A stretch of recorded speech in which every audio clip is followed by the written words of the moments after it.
there is this graph about the balance sheet of the European Central Bank and the money that is on there now. And here it is. What I would like to show our viewers and ask the question about is, this is going over 8 trillion euros now.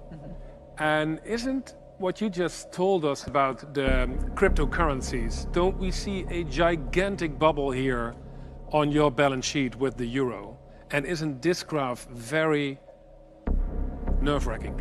You have to think in terms of counterfactual. If we had not decided on March 18th, when we put together the pandemic emergency program and then subsequently increased the volume of commitment that we made to the European Union economies, we would be in a devastated situation. So I don't regret any of that move that we took on that day, which was 4 months into my job, to significantly increase the size of the balance sheet, because that's all we had. Yeah. Otherwise, the economy would have collapsed and it would have been even accelerated by a financial crisis. You had to do it. It was the COVID crisis. You say that's what we needed to do. But how do you get it? It will back? come. It will come. In due course. Yeah. How? In due course, it will come. Yeah? No, But do you because sleep at night when you see this? Of course I have to sleep at night. And I have to worry every morning. Yeah. Yeah, okay.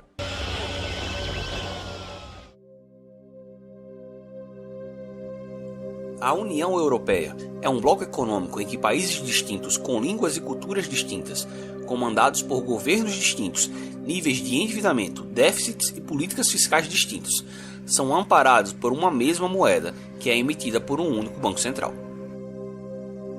Ao contrário do que acontece no restante do mundo, a atual configuração do bloco econômico europeu tem impedido que países se endividem e utilizem do poder discricionário de burocratas para aumentar a oferta monetária a seu bel prazer, no intuito de bancar a farra de gastos de seus governos. E isso tem colocado em jogo a existência não só do euro, mas de todo o bloco econômico, como veremos a seguir neste vídeo. Mas antes de dar continuidade, apresento a vocês o curso de análise gráfica lançado pela Yellow Crypto, empresa parceira aqui no canal e da qual eu tenho orgulho em fazer parte. Então, se você está buscando ganhar dinheiro fácil e rápido, esse curso definitivamente não é para você. O objetivo do Análise Gráfica Express é ensinar ao investidor os fundamentos e a lógica por trás da análise gráfica, para que você consiga fazer uma melhor gestão de sua carteira, utilizando os princípios da análise técnica como um complemento aos fundamentos da economia.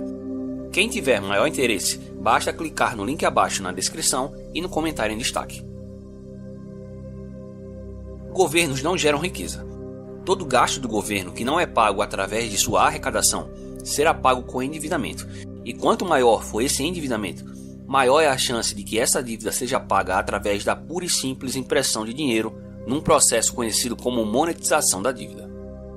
Nesse processo, para compensar a diferença entre a arrecadação e o total de gastos do governo, o que é conhecido como déficit fiscal, o Tesouro Nacional emite títulos da dívida soberana do país, que serão vendidos no mercado.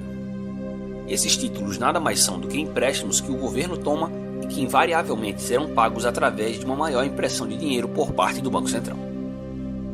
Então, o problema da atual configuração do bloco europeu reside no fato de que países com condições fiscais diferentes possuem demandas de financiamento distintas. Obviamente, países que possuem uma dívida maior por conta do histórico de irresponsabilidade fiscal, como a Grécia e a Itália, possuem uma maior necessidade de financiamento. Enquanto que países como a Alemanha, que prezam pela saúde fiscal de sua economia, possuem uma necessidade bem menor de tomar dinheiro emprestado. Sendo assim, como não poderia deixar de ser, um maior nível de irresponsabilidade fiscal e, consequentemente, de maior endividamento faz com que o mercado exija uma maior recompensa para se emprestar dinheiro para esses governos, o que torna a dívida desses países muito mais custosa, e é aqui onde começa o problema do bloco econômico europeu. Usualmente, problemas fiscais semelhantes a esse são resolvidos através da monetização da dívida.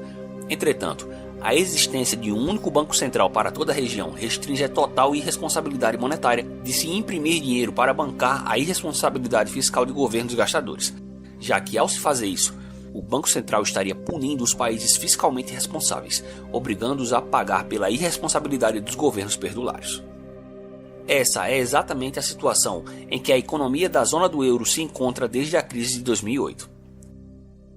Após a grande crise financeira global de 2008, em decorrência dos enormes estímulos fiscais e monetários promovidos para escapar da crise, diversos países europeus que já não estavam em boas condições fiscais viram seus déficits públicos subirem exponencialmente e suas dívidas governamentais crescerem para níveis insustentáveis, o que gerou uma enorme crise de confiança no continente, que ficou conhecida como a crise dos PIGS.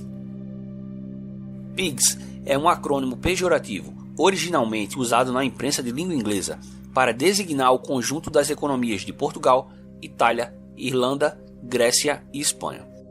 Em inglês, o termo PIGS significa porcos. Esses países formaram o epicentro da crise econômica do continente devido às suas condições fiscais deploráveis. A impossibilidade desses governos de criar dinheiro do nada gerou uma possibilidade real de um calote desses países, o que geraria uma reação em cadeia não somente na Europa, mas em todo o globo. E isso trouxe muita volatilidade aos mercados, tornando-se uma séria ameaça à existência do euro e da própria União Europeia. A situação só veio a ser contornada após anos de dificuldade e de auxílios financeiros por parte do BCE e do FMI, que foram condicionados a uma série de medidas de ajuste fiscal. A situação foi facilitada pelos juros baixos, que permaneceram em níveis mínimos por mais de uma década na Europa. Porém, isso tudo não foi o suficiente para resolver a crise de confiança criada, mas foi o suficiente para jogá-la para o futuro. O problema é que o futuro um dia sempre chega, e dessa vez o futuro chegou com um problema adicional, a alta da inflação, o que torna tudo muito mais complicado, como veremos a seguir. O estouro da pandemia fez com que governos dobrassem a aposta nos estímulos fiscais no intuito de combater a crise e fornecer uma renda para milhões de pessoas que foram impossibilitadas de trabalhar, o que ao mesmo tempo também diminuiu a arrecadação do governo, criando o pior dos cenários, mais gastos e menos arrecadação, o que fez o déficit público dos países europeus, bem como suas dívidas, explodirem. Essa maior diferença entre gastos e receitas foi compensada por uma impressão maciça de papel moeda por parte do Banco Central Europeu, o que foi diretamente refletido nos agregados monetários como o M2, e a consequência óbvia foi a disparada da inflação, que atingiu recentemente o maior nível da história da zona do euro. Depois de 11 anos, no intuito de combater a disparada da inflação, o BCE resolveu sair da inércia e aumentar a sua taxa de juros. Entretanto, o mesmo cenário que aconteceu após 2008 ameaça se repetir hoje, o que deve limitar bastante a atuação do BCE, impedindo-o de elevar os juros de maneira necessária, o que por sua vez tem desvalorizado acentuadamente o euro, que pela primeira vez em 20 anos alcançou a paridade com o dólar, e essa desvalorização da moeda europeia por sua vez tem acelerado ainda mais a inflação no continente. É um ciclo vicioso que ameaça não ter fim. Os vários anos de juros baixos e crédito fácil fez com que os rendimentos dos juros da dívida dos países europeus se comportassem de maneira mais contida nos últimos anos. Entretanto, a inflação persistentemente alta tem elevado a expectativa do mercado em relação aos juros de países em condições fiscais mais deterioradas, como é o caso da Grécia e Itália, o que tem deixado o BCE em uma sinuca de bico. Se por um lado, o BCE precisa subir os juros para combater a inflação, por outro lado, a subida dos juros fará com que o mercado exija rendimentos ainda mais altos para financiar a dívida dos países mais endividados, aumentando a diferença entre o rendimento cobrado pelo financiamento da dívida dos países fiscalmente responsáveis, como a Alemanha, com o rendimento cobrado pela dívida dos países fiscalmente irresponsáveis, num processo conhecido pelo mercado como fragmentação. Então, resumindo, a política fiscal e monetária expansionista do BCE nos últimos anos fez com que a inflação ultrapassasse as máximas de várias décadas em todos os países do continente europeu, inclusive na Alemanha. E para combater essa inflação, é necessário que o BCE eleve os juros para patamares bem mais elevados do que o 0% em que está hoje. Todavia, conforme o BCE eleve os juros, aumenta-se o risco de uma quebra dos países mais endividados. Ou seja, o BCE está de mãos atadas. Se elevar os juros, além de provocar uma recessão severa, vai provocar uma enorme crise fiscal no continente que ameaçará a existência não apenas de sua moeda, mas também de todo o bloco econômico.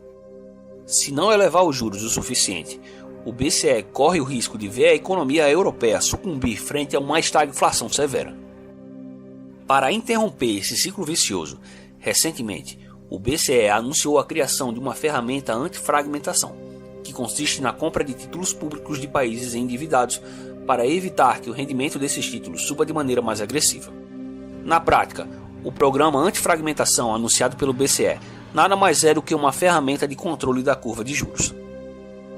O problema é que ao comprar títulos públicos desses países, o BCE estará injetando ainda mais liquidez no sistema, o que criará uma pressão inflacionária ainda maior na economia.